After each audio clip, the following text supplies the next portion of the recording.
Hello विद्यार्थियों। आज मैं क्लास 7 की पाठ्य पुस्तक भाषा मंजरी कक्षा 7 की हिंदी की पाठ्य पुस्तक है और इसमें चैप्टर नंबर 1 है, फर्स्ट है। और यह बहुत सुंदर ही कविता है, कविता से शुरू होता है।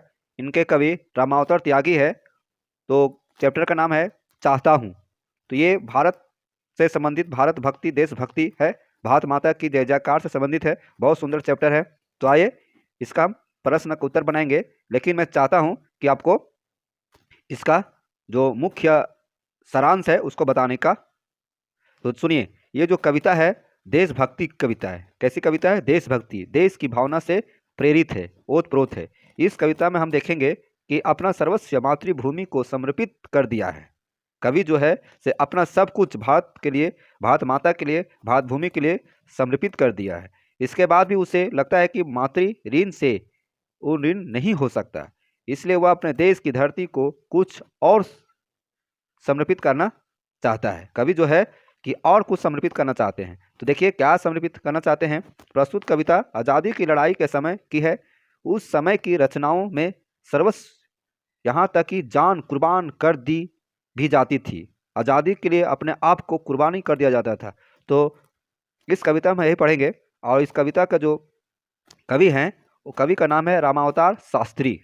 तो रामावतार शास्त्री का जन्म की बात किया जाए तो 17 मार्च 1925 ईस्वी को मुरादाबाद, जो उत्तर प्रदेश यूपी, जहाँ के अभी मुख्यमंत्री आदित्य जोगी जी हैं, उन्होंने दिल्ली विश्वविद्यालय से स्नातकोत्तर की पढ़ाई किए, पीजी की पढ़ाई किए, दिल्ली यूनिवर्सिटी से पढ़ाई की।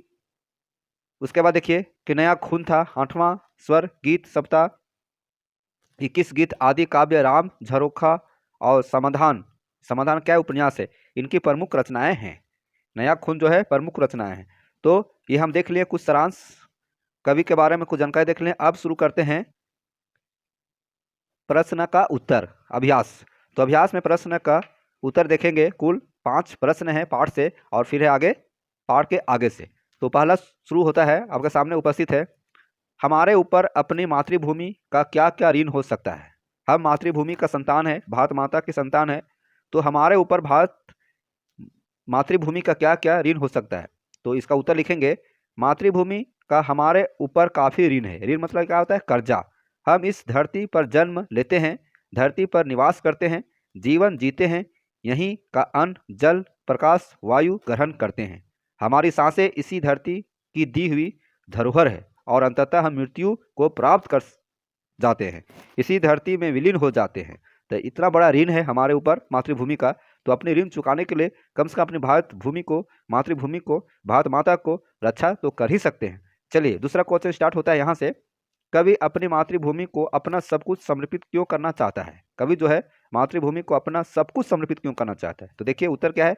कवि को लगता है कि मातृभूमि का उस पर काफी ऋण है, बहुत कर्जा है, इसलिए वह अपना सर्वस्व न्यौछावर कर उस ऋण से मुक्त करना चाहता है।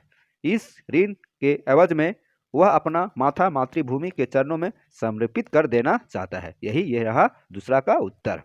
अब क्वेश्चन देखते हैं तीसरा। तीसरा क्वेश्चन क्या? थाल में लाऊं सजाकर भाल जब भी, पंक्ति में निहित भाव को स्पष्ट कीजिए। मतलब ये जो पंक्ति है इसका अर्थ क्या है बताना आपको। तो उत्तर हो जाएगा विद्यार्थियों, देखिए बहुत सुंदर उत्तर है।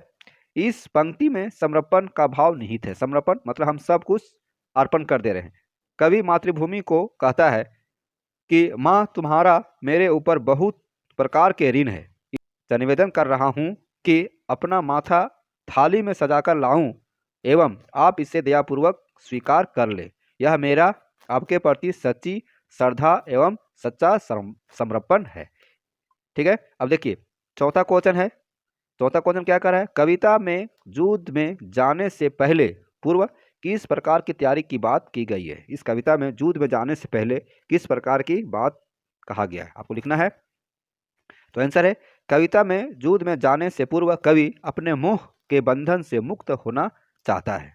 वह दाएं हाथ में तलवार एवं बाएं हाथ में राष्ट्रध्वज लेकर रणभूमि में कूच कर जाना चाहता है। ये रहा चौथा क्वेश्चन। पांचवा क्वेश्चन देखिए। पांचवा क्वेश्चन क्या है? कविता में अपने गांव घर से क्षमा याचना की बात क्यों की गई है? उत्तर है, कविता में कवि को ऐसा लगता है कि गांव घर आदि माया मोह के बंधन है, गांव घर है सो माया मोह का बंधन है। इस बंधन से जब तक आदमी मुक्त नहीं होगा, मातृभूमि की सुरक्षा की लड़ाई में बलिदान नहीं दे सकता। अतः वह अपने गांव घर से क्षमा याचना कर तलवार लेकर एवं ध्वजा धारण कर आजादी की लड़ाई में शहीद होने जा रहा है। वाह। अब देखिए प्रश्न है पाठ के आगे से, तो पाठ से आगे क्या प्रश्न है, इसमें 2 प्रश्न है। यहाँ देखिए क्वेश्चन पढ़िए। सैनिक सीमा की सुरक्षा करते हुए देश के हित में कार्य करते हैं। हम भी अपनी जगह से देश के हित के लिए अनेक कार्य कर रहे हैं, कर सकते हैं। सोच कर लिखिए कि आप अपने देश की भलाई के लिए हम क्या क्या कर सकते हैं। क्वेश्चन समझिए, सैनिक सीमा की सुरक्षा कर रहे हैं, देश के हित में काम कर रहे हैं वो, तो हम भी अपनी जगह मतलब हम जहाँ पर हैं, जिस कंडीशन में हैं, जो भी काम कर रहे हैं, उसमें भी हम देश की भलाई का काम कर सकते हैं।